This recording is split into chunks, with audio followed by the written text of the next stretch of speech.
মা, তোমার মার সাথে সিঁদুর। আমি তোমাকে ভালোবাসতাম রাতু। তুমি জানতা না আমার ধর্ম কি? জানতাম। জানতা? তাহলে কখনো বলার প্রয়োজন মনে করো না আমাকে সেটা? কিভাবে বলবো বুঝতেছিলাম না। যদি আমাকে ছেড়ে দাও, আমি তোমাকে কষ্ট দিতে চাইনি। অনেক ভালোবাসি তোমাকে, অনেক। তোমার তোমার ধর্ম তোমার কাছে, আমার ধর্ম আমার কাছে। কখনো এগুলো আমরা মানুষ আনবো না। জীবন কি সিনেমা? জীবন তো সিনেমা না।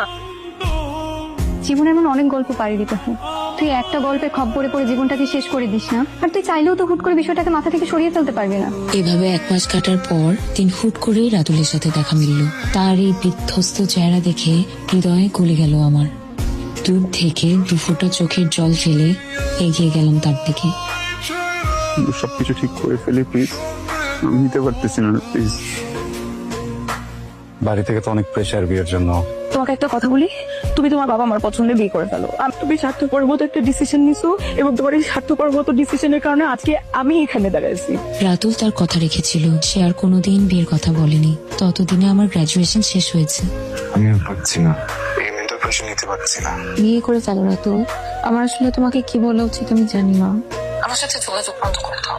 কনগ্রাচুলেশনস রাতুল, তোমাকে আসলে জানানো হয়নি, আমার ফ্যামিলি থেকেও একজনকে দেখেছে। আমি ছেলেকে এখনো দেখি নাই, কিন্তু আমি বিয়েতে হ্যাঁ বলে দিয়েছি, কারণ আমার মনে হয়েছে এই মুহূর্তে হ্যাঁ বলে দেওয়াটাই আমাদের জন্য বেটার। চলো আমরা একটা কাজ করি, আমরা একই দিন বিয়ে করব, একই দিন হলুদ করব, একই দিন আরেকজনের হয়ে যাবো। ভালো হবে না? তোমাকে হলুদ পরির মতো লাগছে জুই।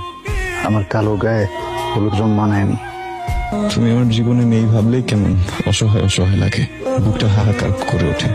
জুই, আমার খুব বেঁচে থাকার চেষ্টা, কিন্তু সেই ইচ্ছাটা পূরণ হলো না।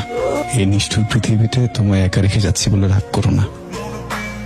আসলে আপু, আজ সকালে আমার বন্ধু হাত পায়ের রোগ সব কেটে ফেলছে। ডাক্তাররা আসলে অনেক চেষ্টা করলো, কিন্তু বেঁচে নেই আমার বন্ধুটা।